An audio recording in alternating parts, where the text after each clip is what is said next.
Welcome to Make Your Money Matter. I'm your host, Brad Barrett. I'm also a managing director and partner here at One Capital Management. And today on the show, I want to talk about your biggest market risk. The biggest market risk I think any of us will ever face as an investor is not having all your players on the field. Let me give you an example. If you were managing a baseball team and you didn't have all 9 players on the field, what would happen? You would likely lose. And I bring this up really because I just actually finished coaching my 7-year-old son, Brooks, his baseball team. And the entire season, we had registered 9 players. But anyone who knows Little League Baseball, likely you're not going to have all 9 players show up. And we had this every single game. And I want to share with you the experiences I brought up this season as I was thinking through the past couple months for our spring season of baseball and how really it relates to all of us as investors. But before we do, make sure to smash that subscribe button and hit the notification bell so you don't miss a single episode. All right, let's get into it.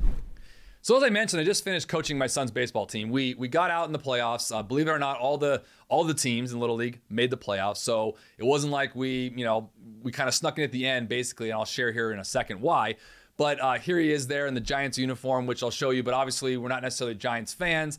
In Little League, obviously, you get a team chosen for you, and you get to go through it, and that's that. So I apologize for my Dodgers family out here being from LA, still along with the Dodgers. Anyways, I digress. My point today in saying this is we had, for most season, 8 players show up every game. So the biggest market risk we will face in our portfolios is the same that I really faced as a coach for my son's baseball team, which is not having all the players on the field. Because if we don't have all the players on the field, we will likely lose. Why? Because we can't compete.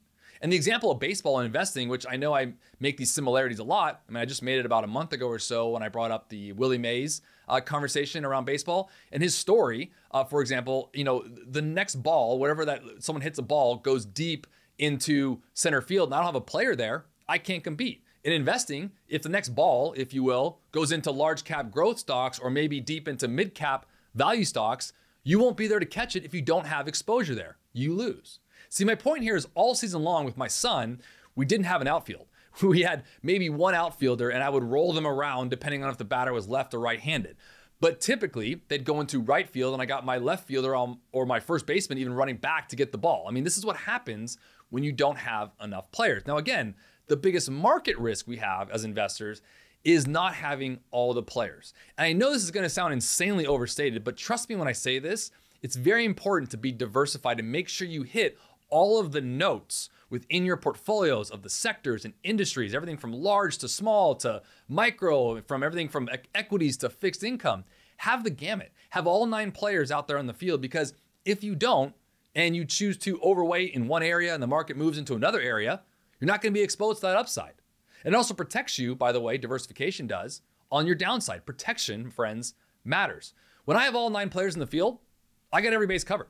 I got every position covered. There's not a single ball that can get through our defense without there being a position there. So let me give you an example when I talk about the players, and I'm relating this to baseball. The players I'm talking about in your portfolio are international, large, middle, and small cap companies, sectors, industries, if you will, domestic, large, small, and mid cap, getting into the micro space for some growth, and then allocating it, meaning you're positioning them. You have all the 9 players, you have all those sectors I just mentioned, and those asset classes, and then positioning them in the right allocation. Same thing I do in baseball. Same thing you likely watch during baseball, but we don't relate it to our investments, right? Does shortstop move over a little bit depending on what the batter is hitting, right? Does first base move over if you got a left-hander? All these things come into play in the same way we do with portfolios.